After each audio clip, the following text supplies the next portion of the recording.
Сәлем баршаңызға, мен Жанар Қажымғали, дауыс қою бойынша тренер. Бүгінде көріскеніме өте қуаныштымын. Пайдалы болса парақшама тіркеліп, пікірлеріңізді жаза отырыңыздар, достарыңызбен бөлісе отырыңыздар. Бүгін біз сіздермен дауыс жайлы айтатын боламыз. Инстаграм парақшамда да мен осы сабақтарда осы білімдеріммен бөлісемін. Осы жерде білім алып, пікірлеріңізді жазып, өздеріңіздің сұрақтарыңызды қоя отырыңыздар. Мен әр сұрағыңызға жауап беремін.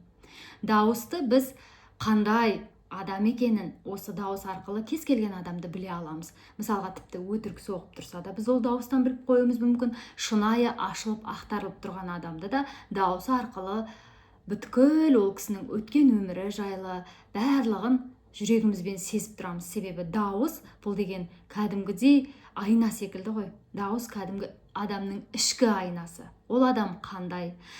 Тіпті кей кездерде болады, адамдар бір-бірімен ренжісіп жатса да, мен ол адамның қандай екенін сөзінен ақ білдім дегендей айтып жатады. Дәл солай адамның сөйлегеннен сіздің даусынан ақ білесіз, сөйлеген сөзінен ақ білесіз, қандай адам, дұрыс па, білімі бар ма, рухани дамыған, дамымаған деген секілді. Оқыған, оқымаған деп айтып жатады. Дәл сол осы дауысқа байланысты көбінесе. Даусыңыз сіздің шынайы болса, рухани дамығаныңыз. Сіздің даусыңыз әдемі күмбірлеп, қоңыр дауысты, табиғи даусыңызды жоғалтпаған болсаңыз, онда сіз шынайы, жүрегіңіз ашық, үлкен жүректі адамсыз. Ал егер де даусыңыз жоғалған болса, өтірікті көп айтуыңыз мүмкін. Дәл шыныманда бұл дәлелденген, психологиялық тұрғыда дәлелденген жағдай. Американдық Хельсинки деген кісі осыны дәлелдеп шығарған. Мінекей қараңыздаршы, дауыс адамды қатты білдіртеді. Біздің даусымыз арқылы тіпті адамдармен сөйлесіп отырғанда да күмбірлеп бірдеңе деп кетті, түсінбедім деп жатады.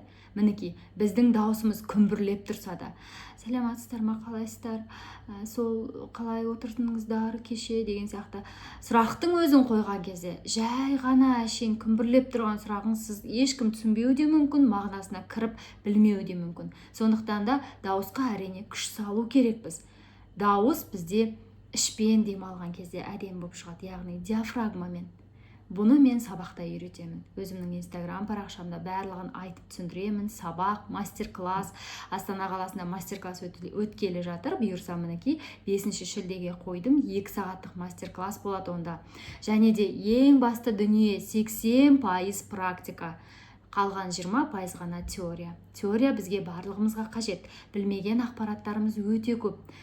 Қазақта адамда да сөз бар ғой, білгенім біреу, білмегенім 99 деп. Дәл сондай мінекей. Барлық білмеген дүниелерімізді біз білетін болсақ, бір қадам өзіміздің керемет бір ауысуымызға, өзгеруімізге әкеледі. Дауыс негізі жалпы кез келген адамда табиғи дауыс бар. Тек соны қалпына келтіру еңбекті талап етеді. Менен сабақ алып жататын қыздар көбінесе сабақты алады. Және де мен жұмыстан қолым босамай жатыр. Гос жұмысы еді менде. Жасай алмай жатырмын. Жаттығуыңыз тым көп екен деген түрлі сылтаулар айтылады. Мен айтам, қыздар, жақсы, сіздер өздеріңіз алдыңыздар, өздеріңіз төледіңіздер. Менің дымым кетпейді. Оқысаңыз да өзіңізден, оқымасаңыз да өзіңізден. Ақша сіздікі. Сіз төледіңіз ба, оны толықтай ақтау керексіз. Толықтай сол білімді алып алыңыз. Берген білімді. Менің өзім неше курс сатып алған адаммын. Бірақ көбінесе ішін ашқан кезде білім жоқ, құр су ғана болып жатады. Қатты өкінген кездерім өте көп.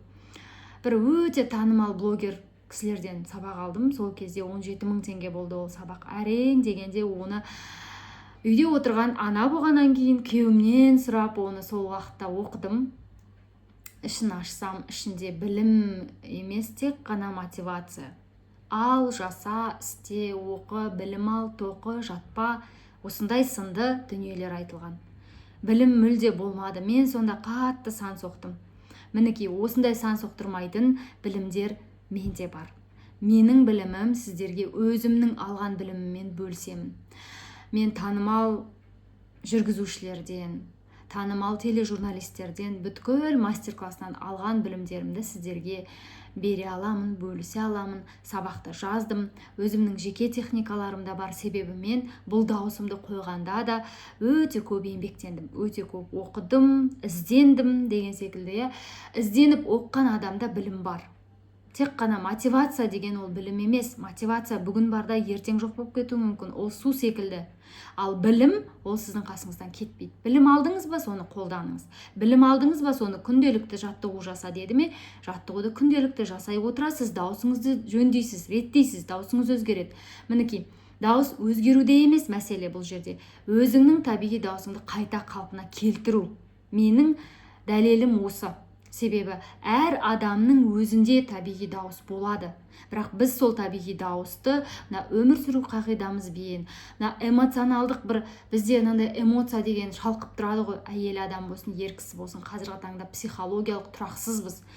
Ұрса саламыз, ренжи саламыз, айғайлай саламыз. Мінекей осының бәрі біздің даусымызды алып келіп құртады.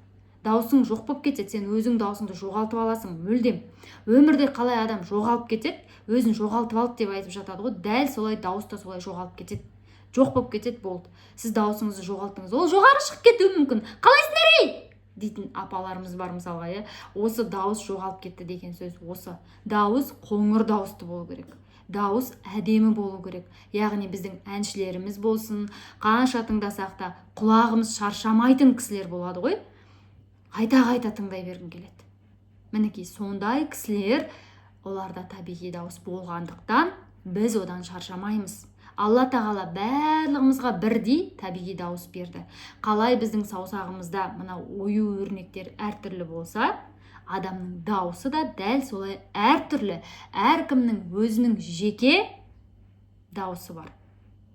Ол дауысты тек қана жаттығу арқылы қайтадан қалпына келтіруге болады.